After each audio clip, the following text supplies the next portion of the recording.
High, কী অবস্থা সবার? আমি আবারও চলে আসলাম অনেক দিন পরে নতুন একটা ভিডিও নিয়ে।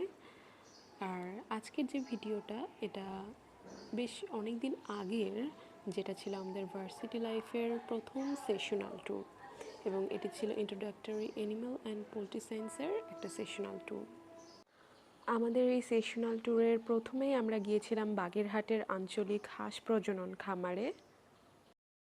এখানে গিয়েই আমরা আগে দেখা করি ওখানকার সিনিয়র অফিসারের সাথে, যিনি আমাদেরকে ওই খামারটার পুরো ব্যবস্থাপনা সম্পর্কে আমাদেরকে অবগত করেন।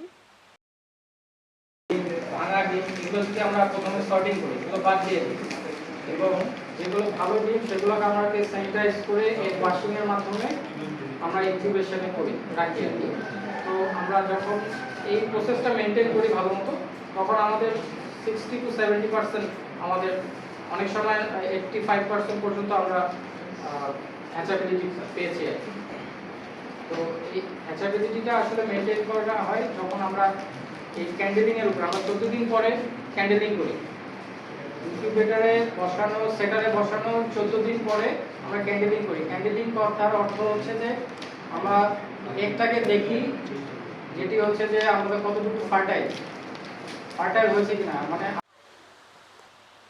এরপরে সেখানকার একজন কর্মকর্তা আমাদেরকে নিয়ে হাঁসের খামার দেখাতে যান। প্রথমেই আমরা দেখি ক্যাম্বেল হাঁস, এছাড়াও বেইজিং, পেকিং ইত্যাদি অনেক রকমের হাঁস আমরা দেখতে পাই, এবং সেগুলোর প্রজনন ক্ষমতা, উৎপাদন ক্ষমতা সম্পর্কে আমরা বিভিন্ন তথ্য সেখানে জানতে পারি।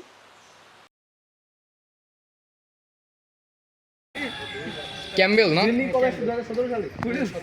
ভাই, ক্যাম্বেল ডিম কটা দেয় ভাই? 270 থেকে 75টা দেয় বছরে। সেরা। খাবার কত গ্রাম খাই ডেলি? 160 থেকে 150 গ্রাম মাসে 160 থেকে না, দৈনিক 50 থেকে 160 গ্রাম খাবে। 150 থেকে 160 160 গ্রাম। তাহলে ভাই এটা লাভজনক নাকি ভাই? এইটা ডিমের জন্য, এটা লাভজনক।